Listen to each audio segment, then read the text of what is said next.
Western red cedar is quite commonly seen growing in Europe in conifer plantations, but it's naturally from North America and it comes from the western side, all the way from Alaska to California and then west as far as Idaho and Montana.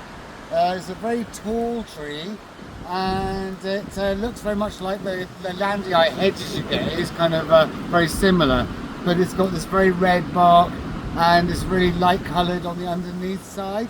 And this tree can get 180 feet tall or 16 meters. It's a really dense evergreen, and unlike a lot of conifers, it can recover from quite harsh cutbacks.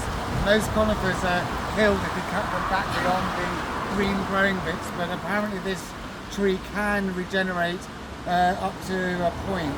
If it's a great big tree, probably not, but a younger tree is said to be able to regenerate itself. And it escapes quite often. Here you can see this is like a deciduous woodland here, and this has seeded itself from a nearby conifer plantation just right under the canopy, and it can grow up, and left to its own devices, left unchecked, it could just sort of like take over a deciduous woodland, because they are much bigger trees.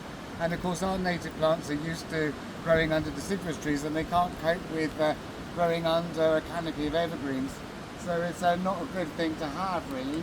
And they are really quite invasive trees. They see themselves so easily here, and they need to be kept an eye on. Perhaps this isn't such a good idea to grow in conifer plantations, simply because it is a bit of a threat to our native vegetation. Really quick growing, really kind of aggressive sort of plant, but happier in its North American kind of environment. Here it's a bit of a pest.